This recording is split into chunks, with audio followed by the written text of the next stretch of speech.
Voy a presentar a nuestro siguiente ponente, es Juan Carlos Calleros.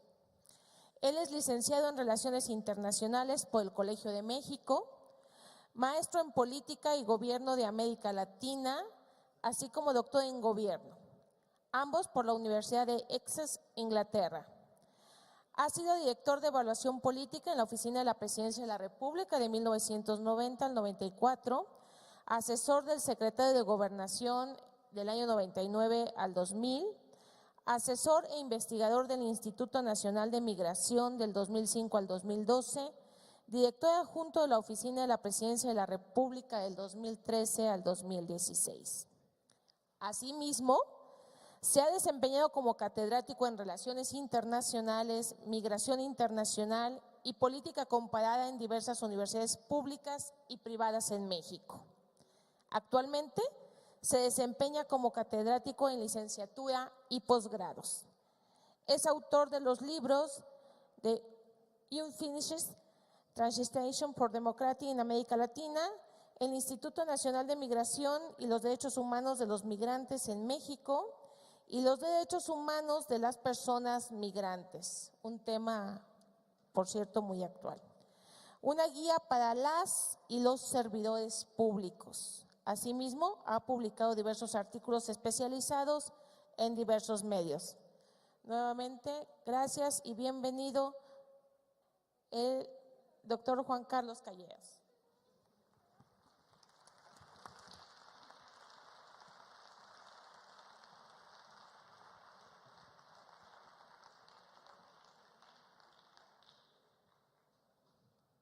¿Qué tal? Muy buenas tardes. Es un gusto estar en este escenario, estar en Durango. Agradezco enormemente la invitación de Proyecto Democracia. Agradezco la invitación que también me hiciera Marcela Jiménez, en particular, una de las líderes de este proyecto, de esta iniciativa. Y de la Universidad, del Gobierno del Estado, y también pues les agradezco a ustedes la paciencia que van a tener, su paciencia por estar en este momento, para analizar con mayor detalle esta cuestión que me parece fundamental, que es la capacidad de los poderes judiciales, particularmente los de América Latina, y ahora también en un momento crucial, el de México, para contribuir al proceso de consolidación de la democracia. Es muy atinado y me parece muy afortunado participar en forma posterior a la conferencia, la charla previa, en donde se hablaba de cómo podemos o cómo podríamos fortalecer un sistema democrático que resistiera la mediocridad de sus participantes. La propuesta del ponente que me antecedió me parece interesantísima. ¿Cómo podemos conformar un sistema cuya inteligencia supere las deficiencias de los participantes, los votantes, los políticos?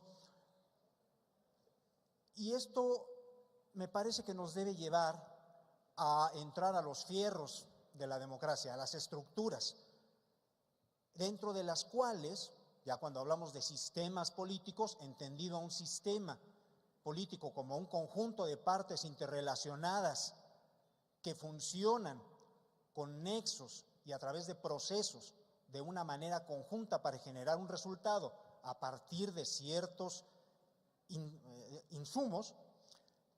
Bueno, nos hace falta usualmente en los análisis sobre la democracia analizar este componente fundamental que es el Poder Judicial. Prácticamente no hablamos del Poder Judicial en su dinámica de poder, es decir, de un elemento central dentro de los sistemas políticos. Y me parece que eso nos ha llevado, y incluso mi propuesta es la siguiente, eso nos ha llevado a tener democracias que no terminan por consolidarse y que precisamente, haciendo eco a la presentación anterior, están en peligro de desconsolidación. La crisis de las democracias, particularmente en América Latina, particularmente en México, es por la falta, creo yo, de un poder judicial lo suficientemente estable, lo suficientemente capaz para constituirse como tal, como poder que pueda contrapesar a los otros dos poderes, al poder judicial, al poder ejecutivo y al poder legislativo. Veamos la siguiente lámina, por ejemplo. Mi propuesta es que la transición a las democracias en América Latina es inconclusa mientras nos quedemos exclusivamente en el ámbito electoral. Una democracia meramente electoral no es más que eso, es un método para seleccionar a los líderes. Pero ¿qué pasa con el periodo entre una elección y otra? Ahí es donde verdaderamente puede estar o puede radicar la democracia sustantiva, es decir, la democracia como ejercicio de gobierno. ¿De qué nos sirve elegir muy democráticamente a un líder si este líder puede hacer lo que quiera? En términos prácticos, cierto, para eso lo estamos eligiendo, para que sea el líder, para que nos dirija hacia una situación en particular o para que nos dirija a través de un entorno difícil, por ejemplo internacional, por ejemplo financiero, ante las turbulencias que puedan ocurrir. Sí, lo estamos eligiendo para que nos lidere, para que sea el que nos indique qué debe proceder como sociedad. Pero esto debe tener restricciones, las restricciones del Estado. Un Estado autorrestringido es el que debe surgir por lo menos de un proceso democrático. De otra manera, la democracia no tendría sustancia, nos quedaríamos exclusivamente en una democracia electoral. Bien, con el fin de explorar la relación entre la democracia y el Estado de Derecho en América Latina, y en especial el impacto que tiene la corrupción, ineficiencia y violencia contra los funcionarios del Poder Judicial, realicé un estudio de 12 países de América Latina: Argentina, Bolivia, Brasil, Colombia, Costa Rica, Chile, Ecuador, México, Paraguay, Perú, Venezuela y Uruguay en los años 90 en particular, pero muchas de estos hallazgos los podemos extender hasta la actualidad, en la capacidad que han tenido el Poder Judicial para considerarse como un contrapeso eficaz a los poderes ejecutivos y al Poder Legislativo. Siguiente, por favor. Bien, el proceso de reforma del Estado, iniciado en los años 80, conjuntamente con la transición de las democracias en América Latina, la llamada tercera ola de democracias en América Latina, coincide con esta reforma del Estado, que tiene básicamente tres vertientes. Una, el proceso de liberación política, es decir, la adopción de nuevos códigos de organizaciones electorales, la desregulación de los medios de comunicación, la conformación de tribunales electorales. En México, pues todo el proceso para la creación del Instituto Federal Electoral primero, del Instituto Nacional Electoral, de los institutos electorales estatales, etcétera. Y después viene un segundo conjunto de políticas de la reforma del Estado que tiene que ver con la privatización y la desregulación. La adopción de nuevos códigos comerciales, nuevas leyes de inversión extranjera, privatización vía operaciones bursátiles, por ejemplo, la eliminación o sustitución de subsidios, y desde luego todo esto viene encaminado también en los años 80, después de la adopción del Consenso de Washington y de la década perdida para América Latina, que probó no ser nada eficiente en términos económicos. Un tercer conjunto de esta reforma del Estado involucra a la reforma de las instituciones del Estado, entre las cuales están los procesos de descentralización, el nuevo papel político de los congresos, las nuevas leyes municipales, la autonomía de los bancos centrales y las reformas judiciales. Siguiente, por favor. Hay una coincidencia de reformas judiciales que no fueron pactadas, no fueron consensuadas, pero podemos ver que entre 1986, que es la transición a la democracia electoral en Brasil, hasta el año 2000, que es la nueva adopción de la Constitución en Venezuela, hay todo un periodo de reformas al Poder Judicial en prácticamente toda América Latina, en donde algunos de los rasgos es la adopción de una judicatura o de un consejo de la judicatura, en algunos países es consejo de la magistratura, es decir, un cuerpo especializado para administrar a los tribunales, pero también hay tendencias para mejorar los procesos, hacerlos más eficientes. En México hubo una reforma al Poder Judicial en 1994, posteriormente hay una reforma para adoptar los procesos orales y superar de alguna manera el proceso meramente escrito en los procedimientos judiciales, etcétera. Y esto también coincide con muchas otras reformas en todos estos países que les he mencionado. También coincide, desde luego, con el fortalecimiento de los poderes legislativos. Esta figura nos va a ilustrar mucho, creo yo, en dónde estamos parados. La siguiente, por favor. Bien, vean ustedes, en estas tres figuras planteo la relación de los poderes y la democracia en tres modelos. Bueno, en la democracia liberal, en el autoritarismo y el modelo democrático meramente electoral. El modelo constitucional o la teoría constitucional, la que fue ideada o defendida por Hamilton, Madison y Jay, en el federalista, y que es la base del sistema presidencialista de los Estados Unidos, está definida en la primera figura. Si se dan cuenta, los tres círculos tienen el mismo tamaño. Un círculo representa al Poder Ejecutivo, otro al Poder Judicial y otro al Poder Legislativo. Cada uno de ellos está relacionado con el otro de tal manera que indica una capacidad de ejercer el poder. Poder definido como la capacidad de un actor para hacer que otro haga algo que de otra forma no hubiera hecho. En este caso, la capacidad de un poder para hacer que otro haga algo que de otra forma no habría hecho. En el modelo democrático liberal, los tres poderes tienen la misma capacidad. Están equilibrados. Y esto es por una serie de mecanismos en donde básicamente un poder tiene capacidad para incidir en las funciones esenciales del otro. Por ejemplo, el poder legislativo autoriza el presupuesto para que el Poder Ejecutivo realice sus proyectos. De otra manera no podría hacerlo.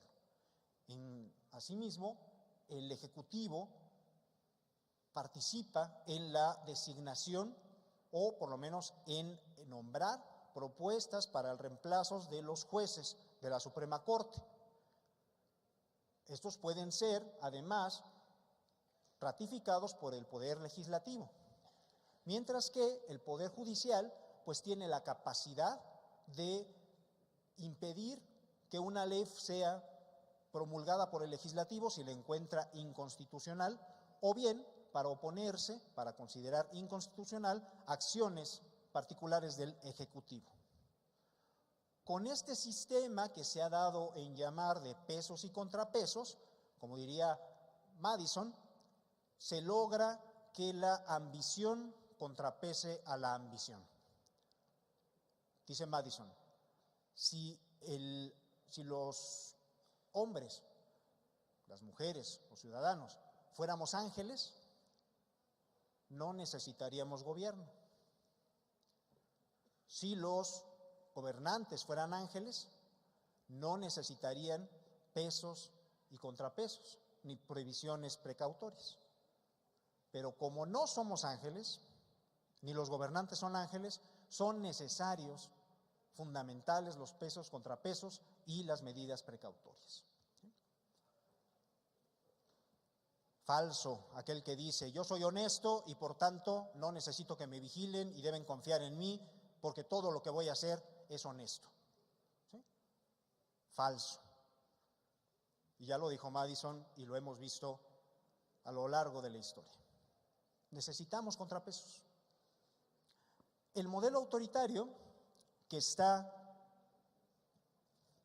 definido por las relaciones de los poderes en la segunda figura, vean ustedes cómo el Ejecutivo es predominante sobre los otros dos, los avasalla. El Ejecutivo pone jueces, los quita, el Ejecutivo envía las iniciativas de ley, el Legislativo prácticamente es un mero sello que autoriza y dice sí, va lo que diga el señor o la señora, podría ser, ¿verdad? Y este modelo autoritario es el que prevaleció en muchos países de América Latina, en México en particular, durante el régimen priista, entre 1929 hasta el año 1997. ¿Por qué no hasta el 2000? Pues porque en el 97 es cuando perdió por primera vez la mayoría en el Congreso. Antes todo era así. Y por cierto estamos regresando con algunos rasgos característicos a ese mismo modelo. Bien, en la transición a la democracia electoral, lo que observamos es una mejoría relativa del poder legislativo frente al ejecutivo, pero el poder judicial sigue siendo el poder enano. No tiene la capacidad para decir que no y sostenerse. Eso es lo que está diciendo este modelo. Vean ustedes, a partir del 97 y más claramente después del 2000, tuvimos en México en particular un ejecutivo que era contrapesado por un legislativo más plural, con mayor capacidad para decirle que no o para negociar los presupuestos, los programas, las prioridades de gobierno, etcétera. Sí, efectivamente hubo un contrapeso surgido de la pluralidad, de la expresión de los votos, de la transición a una democracia electoral parcialmente conseguida. Por eso digo que es una transición interrumpida, mejor dicho, inacabada, no está terminada. Pero el Poder Judicial sigue siendo muy limitado, a pesar de las reformas del 94, cierto. La reforma del 94, vean ustedes, vino a fortalecer la capacidad del Poder Ejecutivo en ciertos elementos para decirle que no al presidente. No sé si ustedes recuerdan, pero en los años 2000 fue toda una novedad que el Poder Legislativo le dijera al entonces presidente, Vicente Fox, que no podía salir del país, que no le daba la autorización para salir a una reunión en el extranjero. Eso era inédito, eso era inaudito, era impensable antes. Bueno, así como se le impidió al Ejecutivo salir al extranjero, pues también el Poder Judicial debería tener la capacidad de decirle no, no puedes hacer esta obra, no puedes hacer esta ley, es inconstitucional, etcétera. Y claro que a veces ocurre, y a veces ha ocurrido en América Latina. Tenemos varios casos en donde cuando los poderes judiciales le han dicho que no al Ejecutivo, el Ejecutivo los destituye. Y dice, voy a poner a otros jueces que sí hagan lo que yo digo, ¿verdad? Este elemento es la parte central de mi argumento, la necesidad de una independencia del Poder Judicial para que obtenga una posibilidad de participar en el proceso de consolidación de la democracia, como es el modelo democrático liberal. La capacidad del Poder Judicial de decir no a los otros dos poderes y que eso se sostenga, ¿verdad?, sin tener el problema de ser destituidos todos y vuelto a reestructurar el Poder Judicial.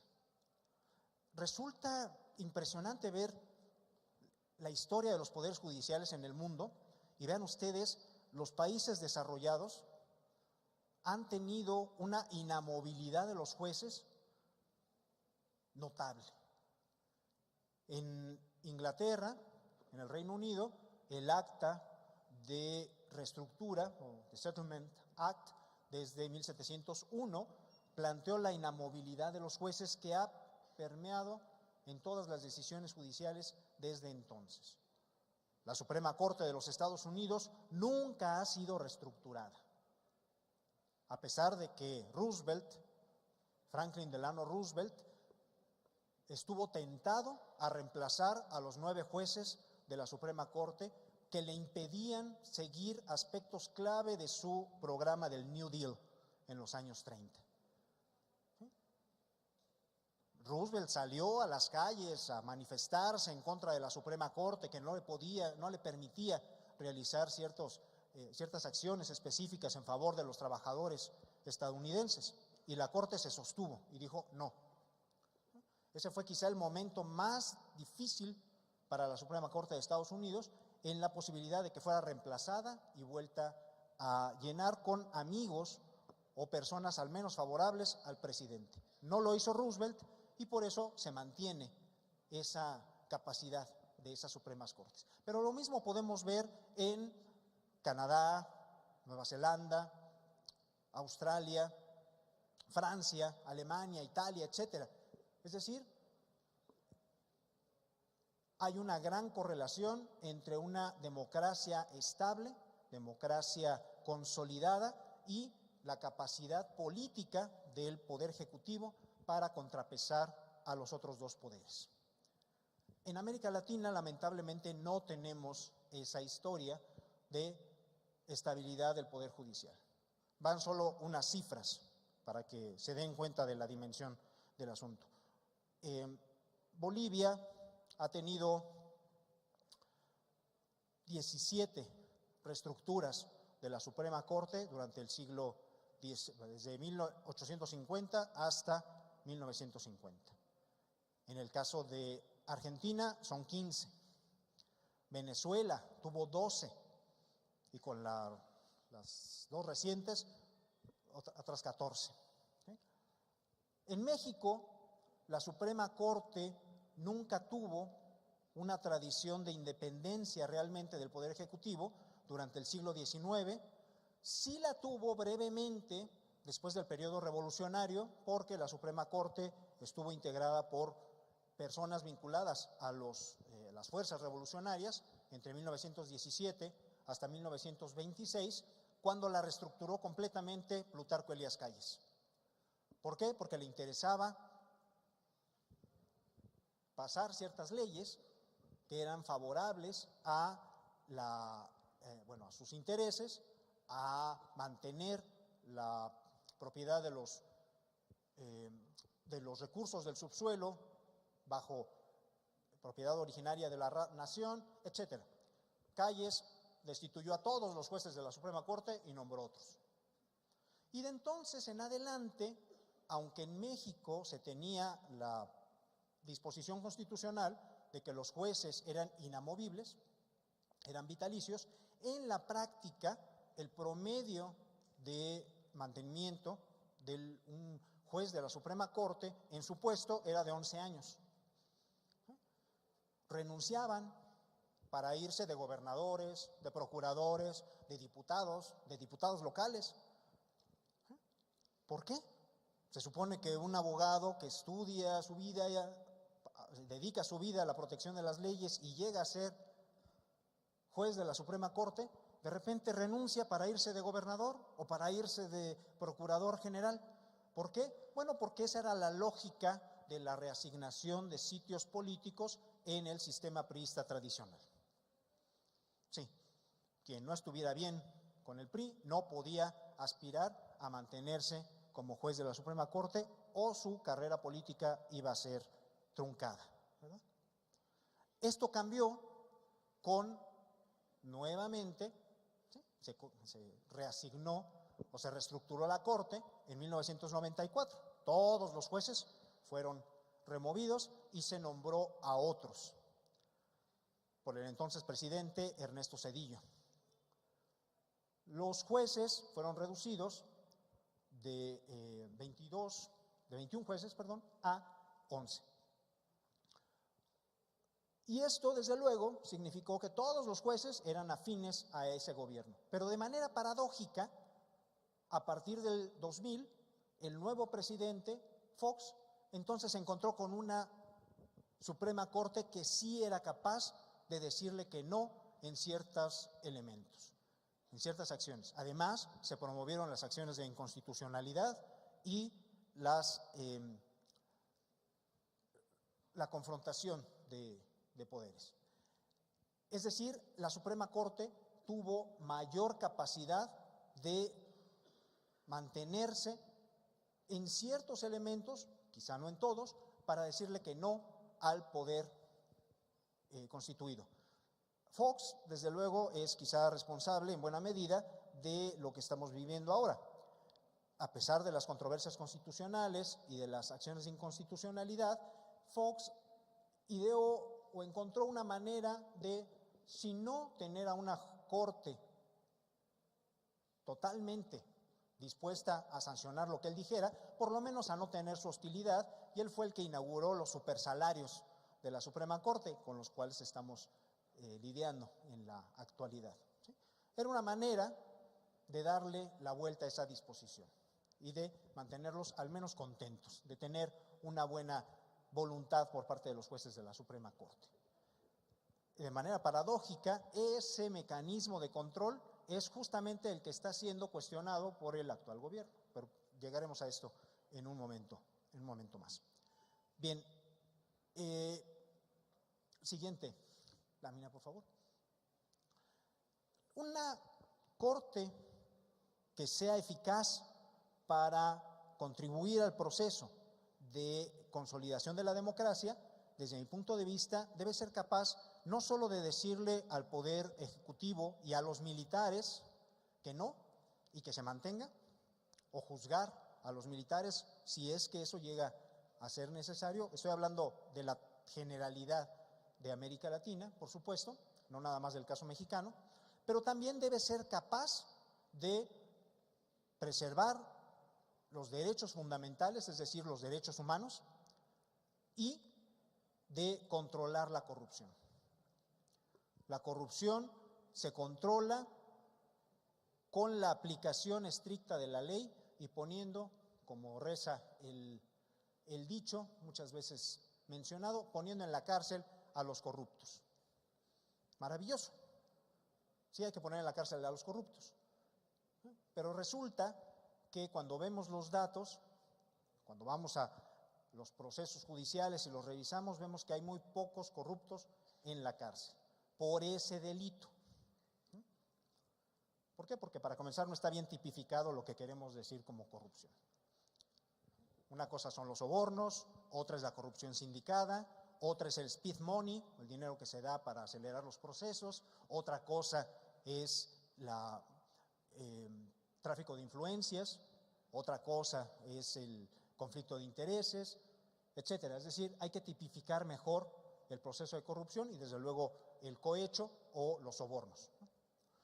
Son muchos tipos de corrupción y no tenemos uno, a tal grado que fuimos incapaces como sociedad de meter a la cárcel a una persona que salió metiéndose fajos de billetes al saco, ¿sí?, con lo que claramente era un soborno. Y resulta que salió libre porque en la interpretación judicial no es ningún delito meterse fajos de billetes al saco. No está tipificado. Esa fue la defensa. Imagínense ustedes. Ni con toda la evidencia ni el video fue suficiente para tener a esta persona en la cárcel. Bueno, Esa incapacidad del Poder Judicial para controlar a la corrupción es lo que nos mantiene en esta situación. Este es un ejemplo de México, pero se extiende a toda América Latina, excepto Costa Rica, Uruguay y Chile.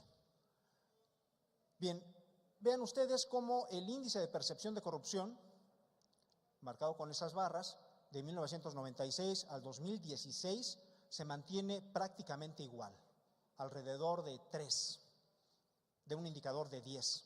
¿Sí? Estamos reprobadísimos en materia de corrupción. Hay países peores, no crean que es no crean tampoco que estamos al final de la tabla. Hay países peores, pero desde luego podríamos mejorar esto, incluso con los mismos estándares de América Latina. Lo que quiero señalar aquí es que, si ven ustedes, hasta el 2000, que es como la cuarta barra, la quinta barra, porque no se alcanzan a ver bien los años, la quinta barra es el año 2000, el año de transición. Supuestamente, la corrupción de los gobiernos anteriores debió verse superada. No solo no se vio superada, sino que en algunos años disminuyó, independientemente de que era otro partido el que gobernaba en México, y luego pasamos al año 2012, una nueva transición, ¿sí? Y los niveles se mantienen más o menos igual. Un poco más abajo en materia de percepción, en el 2017, ¿sí? Y 2018. Pero básicamente estamos en el mismo nivel, 2.9 al 3.2. Es decir, la corrupción no se modificó, la percepción de la corrupción no se modificó a lo largo de todos estos años, fuera un gobierno, un partido u otro el que gobernara. Y lo mismo podemos hacer en las municipalidades, en los congresos, en los estados. No importa qué partido gobierne. Cuando nos vamos a los datos, la corrupción está parejita, por todos. ¿Qué es lo que está fallando? Me parece a mí que es la capacidad del Poder Judicial para controlar a la corrupción. Pero desde luego no podemos aspirar a que el Poder Judicial controle la corrupción si él mismo es víctima del mal que debe tratar de controlar. Es como tratar de limpiar un piso con un balde de agua completamente sucia. No sirve. Necesitamos un balde que tenga agua limpia. Siguiente, por favor. Bien, aquí tenemos también, un indicador muy somero de los años 90 sobre qué países de los 12 que les mencioné son mejores para implementar el Estado de Derecho. Es decir, que las leyes se cumplan independientemente de quién sea la persona que las ha transgredido. El que tiene la mayor calificación en los años 90 es Costa Rica, no en vano, ahí está la sede de la Corte Interamericana de Derechos Humanos. Le siguen, de alguna manera también, algunos otros países, entre ellos, desde luego, Uruguay. Desde luego, en este caso, Venezuela salía más o menos bien librado. A partir del año 2000, Venezuela entró en un proceso de desconsolidación democrática que lo tiene en la situación que hoy vemos en materia de indicadores de democracia, por lo menos de democracia sustantiva. Siguiente, por favor. Bien, para las conclusiones, y desde luego estaría abierto a sus cuestionamientos y preguntas, la falta de un poder judicial políticamente fuerte tiende a permitir el surgimiento de autoridades irresponsables. El insuficiente acceso de los pobres o los marginados a los aparatos de justicia se agrava con prácticas de corrupción en los tribunales, sacar la vuelta a las leyes, así como las condiciones inhumanas de detención. Y también hay que considerar que la vulnerabilidad física de los jueces y funcionarios judiciales debe ser atendida ante la violencia y las amenazas por parte de la delincuencia organizada, porque también puede pasar que se privatice la ley. Es decir, que grupos criminales digan, no importa lo que se discutió en el Congreso, no importa todo el proceso democrático. Aquí la ley que impera es la mía, una ley evidentemente antidemocrática. Por mi parte es todo, espero sus preguntas, sus reacciones, les agradezco la atención, muchas gracias.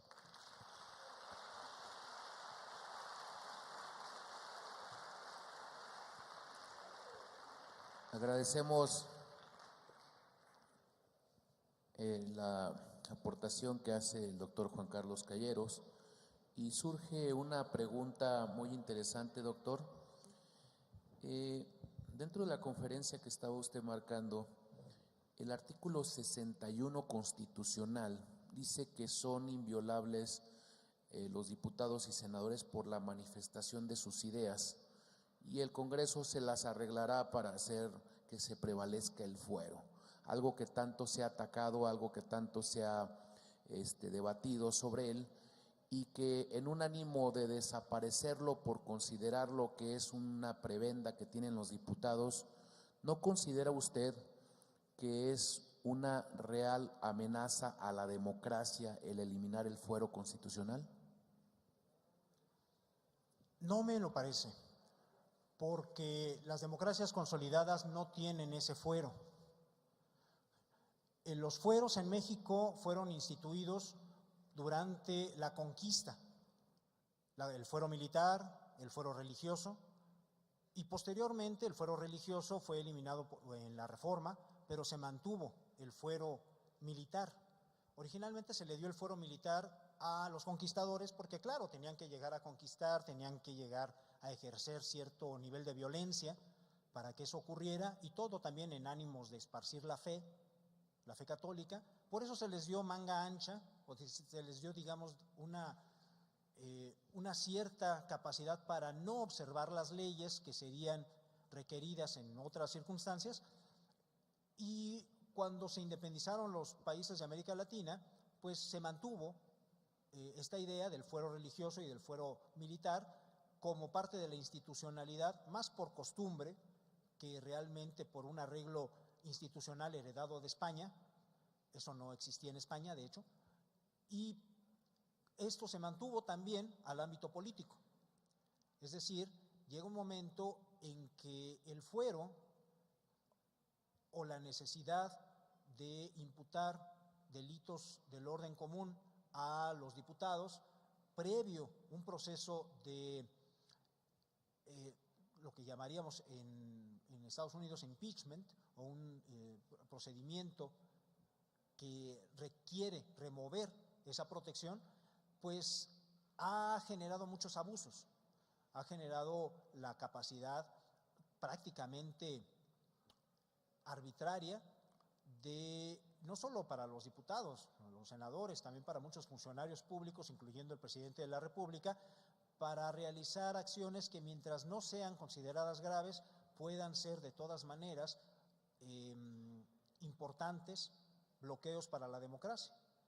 Entre ellas, por cierto, la capacidad para interferir de manera indebida en los poderes judiciales, para interferirlo de manera que no corresponda con la Constitución, que es lo que estamos viendo también en la actualidad, ¿verdad? Por cierto, la intención de llenar a la Suprema Corte con amigos o con gente afín al régimen es algo que uno de los autores que estaba revisando hoy por la mañana, releyendo las notas, dice, es algo inevitable. El Poder Ejecutivo va a tratar de llenar al Poder Judicial de sus amigos, de sus afines. El reto es que la institucionalidad del Poder Judicial pueda resistir a esos intentos e incluso superarlos mediante la fortaleza política del Poder Judicial.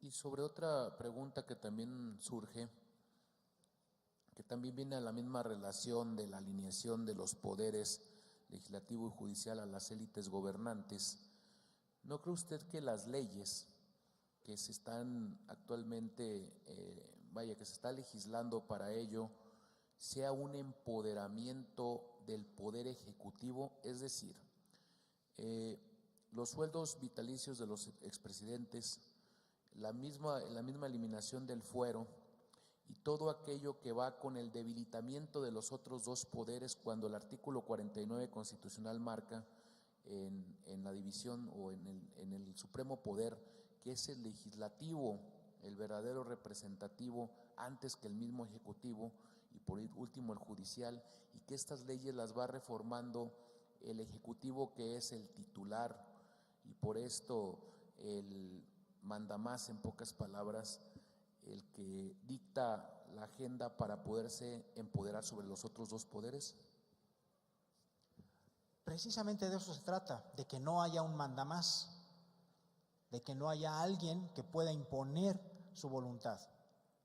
Tiene que negociar, o debería poder negociar. Se suele decir del sistema político estadounidense que es un sistema de frustración mutua, porque ni el ejecutivo puede hacer lo que quiera, ni el legislativo, y menos el judicial. Se frustran mutuamente, tienen que negociar, tienen que llegar a una solución consensuada.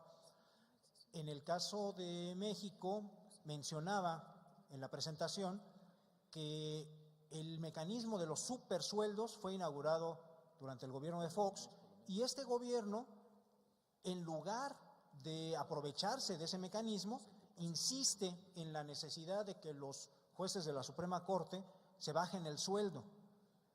Y con eso crea un enfrentamiento que, fíjense ustedes, paradójicamente puede resultar en un fortalecimiento del poder judicial. Cierto, es un tema muy mezquino. Los jueces de la Suprema Corte están pensando en su salario, están pensando en sus prebendas, están pensando en sus deudas, en sus proyectos de inversión, etcétera, y defienden su salario.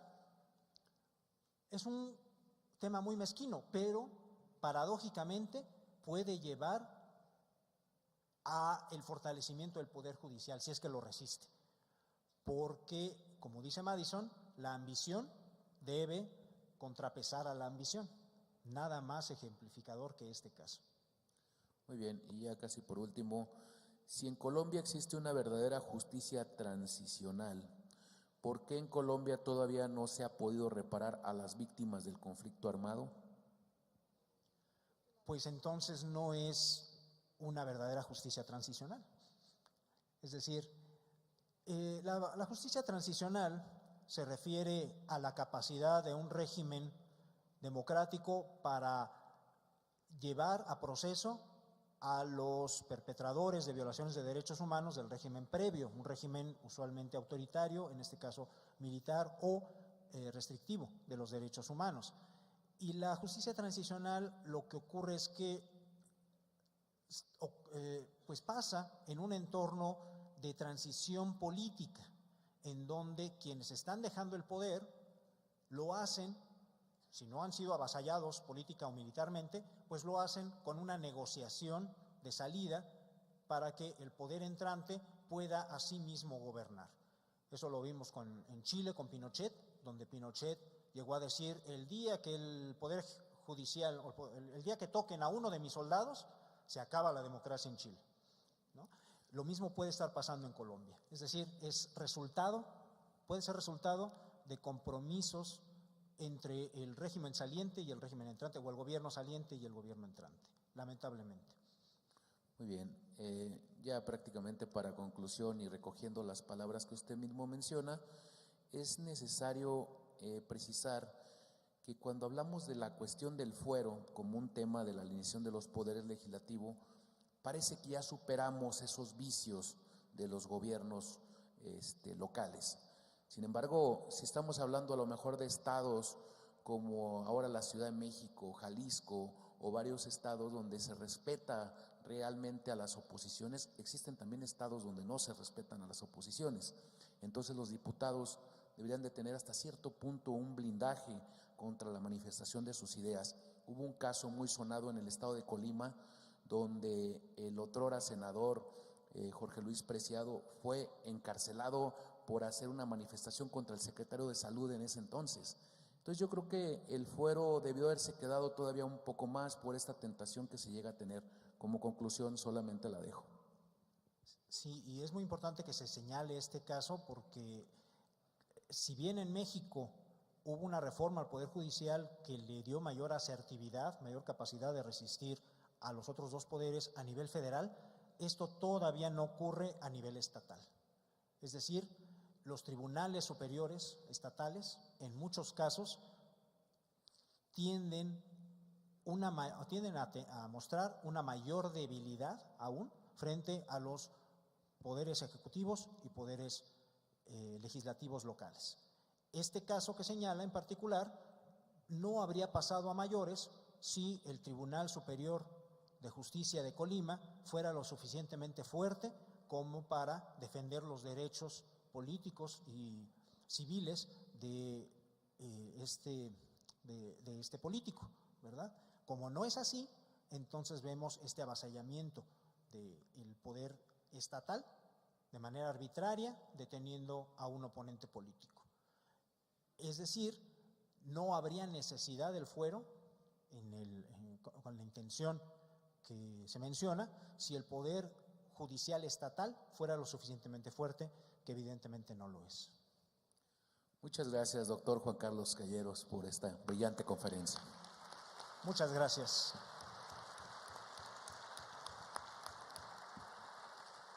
Bueno, seguimos con nuestro programa, así es que les pedimos a los siguientes ponentes, por favor, se preparen para subir, para que no les cortemos la inspiración aquí a los chicos que ya van muy encarrerados con el tema.